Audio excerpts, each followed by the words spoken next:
Twari twaramutse dushika hano mu ntara ya Karusi kugira ngo dutanguze icese ibikorwa vy'amavuriro y'ibiterwa ico twita clinique de plante mu rurimi rw'igifaransa. Ayo mavuriro akaba ashika ku 68 aza yiyongera ku yandi 50 yaraza amaze kuguruka. Kuri uno musi rero tukaba abahinga barose inyigisho baronkejwe n'umugambi Plant Wise.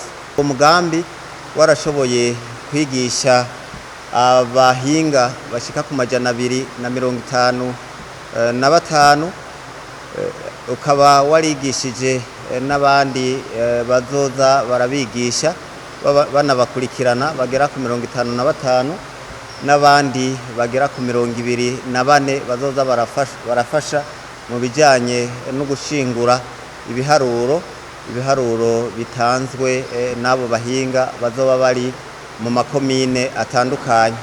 Uno musi rero tukaba mu gutanguza ico gikorwa twabaronkeje ibikoresho bazoza barakoresha aho bazoba bariko barakora igikorwa cabo mu makomine atandukanye.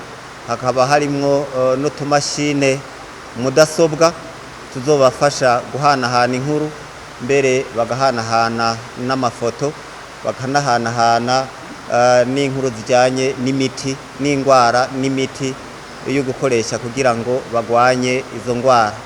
Ni mu mugambi wo kugwiza umwimbu, mu ntumbero yo kugwiza umwimbu duhereye ku kugwanya ivyo byose vyotuma ibiterwa bihutara kugira ngo abenegihugu bashobore kugwiza umwimbu. Tukaba rero aho bazoba bariko barakorera mu makomine, abarimyi bazobitura babituye, hanyuma bakabafasha gukurikirana indimiro zabo, bakabe ari ingwara yadutse bagaheza bakababwira izarizo, mbere n'imiti ishobora kuvura izo ngwara abenegihugu batavunitse, batarinze gutama ngo baje kubaronderera kure, kubera ivyo vyari bikenewe cane. Ni ibintu bama bariko baratubaza aho duca hose, batubaza icokorwa kugira ngo abenegihugu bashobore kuronka ababitura maze babakurikiranire imirima yabo, hanyuma dushobore kugwiza umwimbu, umunwa wose uronka ico ufungura, mbere n'umufuko uronka amafaranga.